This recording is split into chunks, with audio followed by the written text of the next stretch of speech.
gaji-gaji pemagang di Jepang itu rata-rata dari angka 10 sampai ke angka 15. Seperti itu.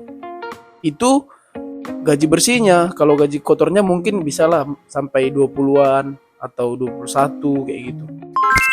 Halo teman-teman, balik lagi bersama aku Daniel Girsang. Oke, jadi di video kali ini aku akan kasih tahu 5 hal yang teman-teman harus tahu sebelum kerja ke Jepang. Yang pertama itu adalah Jepang itu bukan cuman bahas apa ya?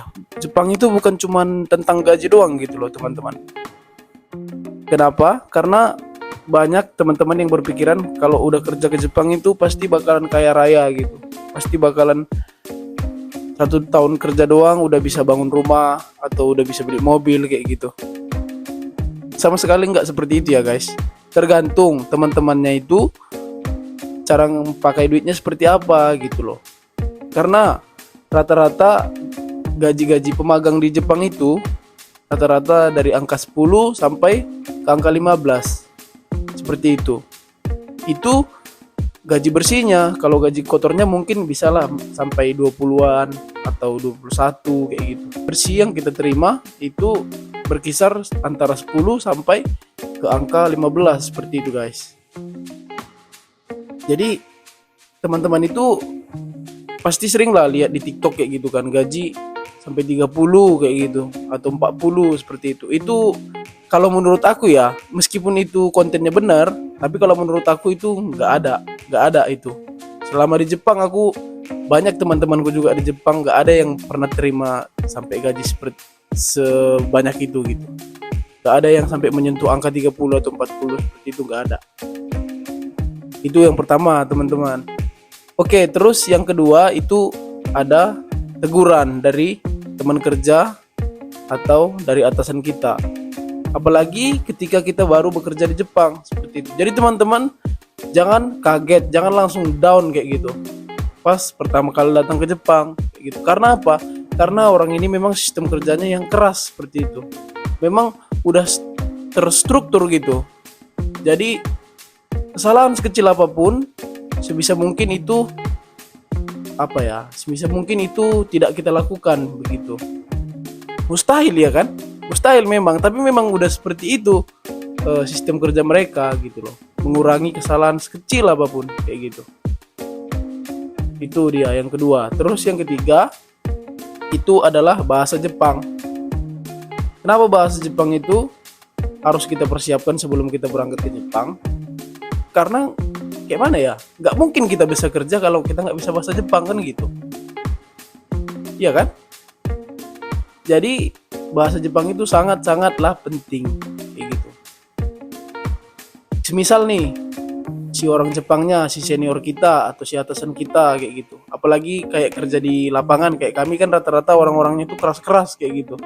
Jadi kalau semisal mereka kasih perintah lah gitu, tolong kamu ambilkan inilah gitu, kamu ambilkan palu kayak gitu. Tapi yang teman-teman bawa semisal gergaji gitu, siapa yang nggak emosi coba kan kayak gitu. Apalagi pas di musim panas itu kayak gitu.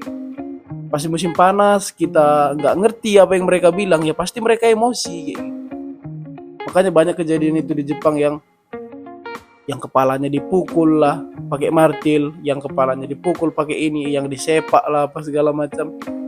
Tapi yang harus teman-teman tahu, bukan cuma hanya ke orang luar aja mereka seperti itu. Sesama mereka juga seperti itu kalau nggak ngerti kerja gitu loh. Kayak gitu guys. Jadi teman-teman itu jangan kaget lah. Harus bener-bener siap lah mental teman-teman itu kalau mau kerja ke Jepang. Aku nggak nakut-nakutin. Karena memang udah itu yang aku jalanin selama ini gitu loh. Kayak gitu teman-teman. Jadi ini bukan nakut-nakutin. Ini gambaran sama teman-teman kayak gitu, biar nanti ada persiapan kayak gitu sebelum berangkat ke Jepang gitu teman-teman. Oke, terus itu tadi yang ketiga. Terus yang keempat, jangan sampai teman-teman itu salah pilih LPK.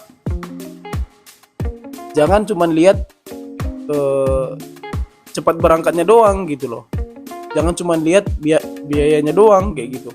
Tapi teman-teman harus bisa memilah-milih atau bisa cek alumni-alumni yang sudah berangkat dari LPK itu sekarang di Jepang seperti apa gitu loh. masih bertanggung jawab nggak si LPK itu tadi, atau mereka gitu si siswanya tadi berangkat ke Jepang atau mereka sudah lepas tangan seperti itu. Terus teman-teman cek juga legalitasnya gitu loh, dia resmi nggak, dia terdaftar nggak di Kementerian Ketenagakerjaan gitu. Kalau dia resmi udah pasti aman kan gitu.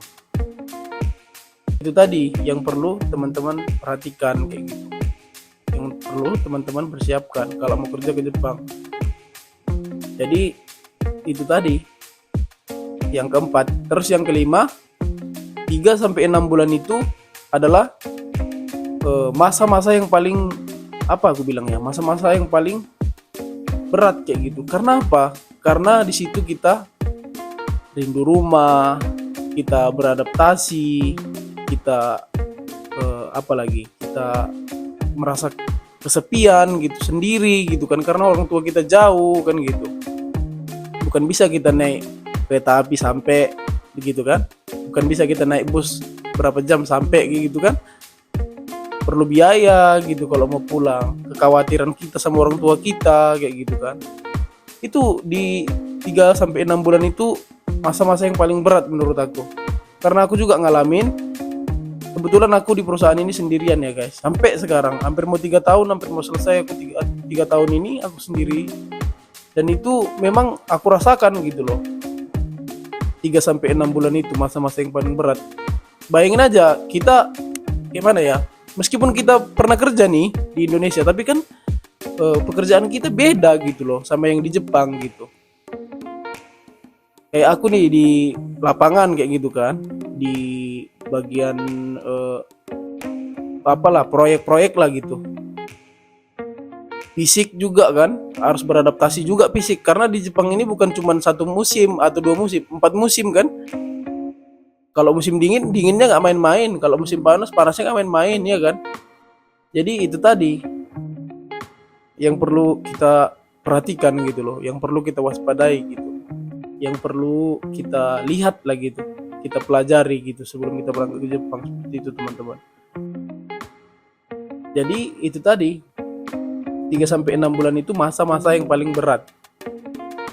Itu teman-teman harus harus bisa lah gitu nanti menjalaninya dengan penuh semangat gitu kan, biar sampai selesai 3 tahunnya gitu, biar nggak sia-sia, biar nggak kabur kayak gitu. Banyak teman-teman aku yang kabur belum selesai 3 tahun kayak gitu.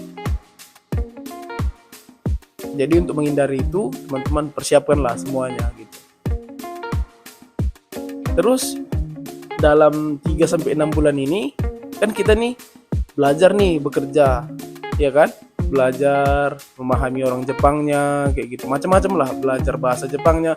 Memang kita sebelum berangkat ke Jepang kita belajar kan, tapi di LPK itu rata-rata bukan nggak sesuai sih aku bilang, bukan nggak sesuai aku bilang yang diajarkan sensei yang di LPK itu sama yang di Jepang, tapi sama, tapi mungkin hatsuongnya kayak gitu loh, intonasinya mungkin berbeda kayak gitu, atau ada dia namanya dialek kayak gitu. Kalau bahasa Indonesianya itu dialek, tapi kalau di sini namanya beng kayak gitu. Kayak semisal prefekturnya ini gitu, semisal kan Okayama beng kayak gitu, ada dia.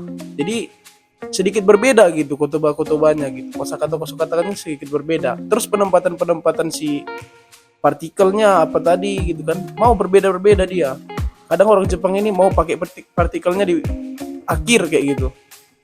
Kayak semisal membilangkan ada gitu kan, aruga katanya kayak gitu. Heran kita kan.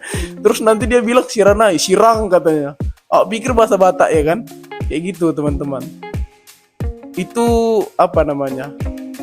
itu hal-hal yang paling mengagetkan itu nanti pas kita udah sampai di Jepang. Jadi teman-teman harus persiapkan lah kayak gitu 5 persiapan tadi ya sebelum berangkat ke Jepang.